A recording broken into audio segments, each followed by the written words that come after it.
त्यासाठी मला लागणार आहे वाटाणे अर्धा किलो घेतले, पण ते सगळे साफ बीफ करून थोडंफार कमी झाले, आणि पनीर, आणि त्याच्यामध्ये मिश्रणसाठी मला लसूण, अद्रक आणि मिरची, आणि नंतर मग आपण पीठ मळूया। आता हे मी मिक्सर मध्ये बारीक करणार आहे।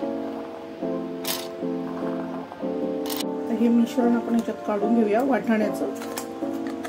हिरवे वाटाणे आहे त्याचं मी बारीक मिश्रण रेडी करून हे अद्रक, लसूण आणि मिरची ह्याची मी पेस्ट करणार आहे। आता मी ही अद्रक लसूणची पेस्ट आहे ती ह्याच्यामध्ये मिक्स करणार आहे। पनीरला आपण बारीक करूया।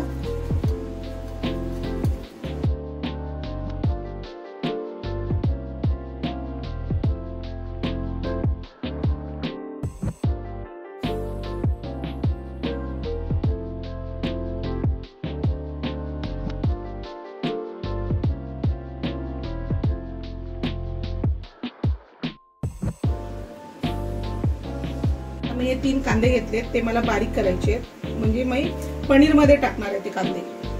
तर मी पनीर मध्ये कांदे टाकते आणि कोथिंबीर टाकणार आहे त्याच्यामध्ये, जे आपल्याला पराठ्यामध्ये मसाला टाकायचा। मीठ घ्यायचं आणि मीठ टाकायचं आपल्याला।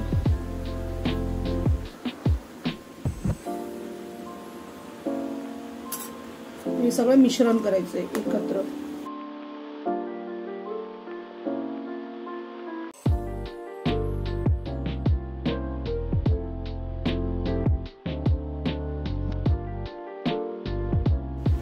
त्याच्यामध्ये आपल्याला मीठ टाकायचं आहे पिठामध्ये।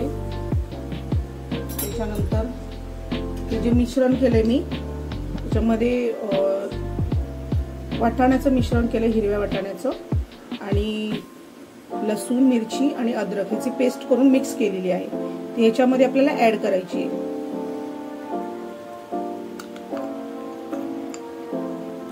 हे आपल्याला असं पीठ मळायचं आहे। थोडं त्याला तेल टाकायचं, थोडंसं चिकट जे हाताला लागले ते निघून जाईल।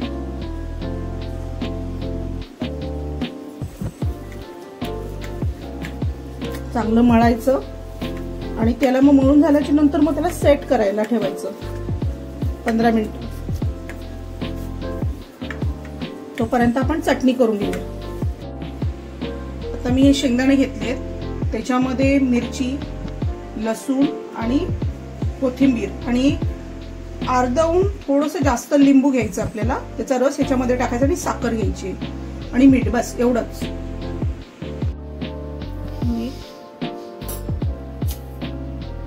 थोडी साखर आणि लिंबू मी अर्धवून जास्त मी लिंबू घेतले। आता मी पराठे करणार आहे हे, त्याच्यासाठी हे पीठ चांगलं झालेलं आहे। हे बघा 15 मिनिटं झालेली आहे, पीठ खूप छान झालंय। आता पराठे करणार आहे त्यासाठी मला लागणार आहे तूप। तुम्ही बटर पण यूज करू शकता, पण मी तूप यूज करणार आहे त्याच्यासाठी। आणि हे आपलं मिश्रण आहे। तर आपण स्टार्ट करायचं, लावायचं थोडंसं ऑइल आणि मस्तपैकी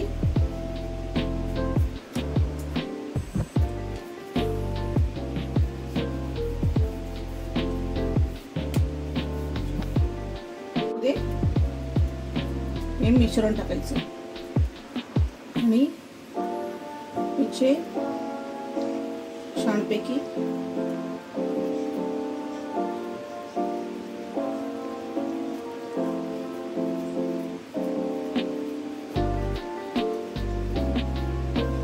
हे ओले असल्या कारणाने थोडंसं फुटतात पण।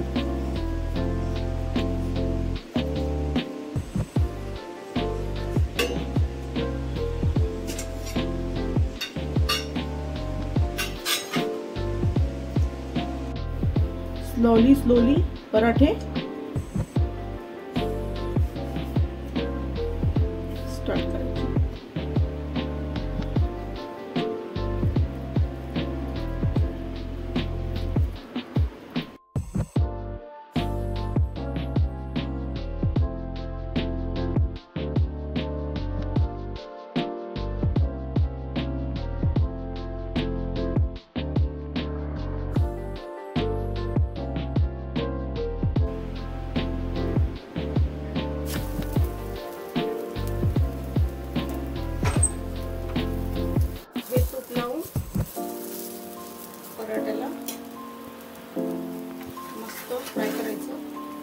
चांगलं म्हणजे शेकवायचं चांगलं.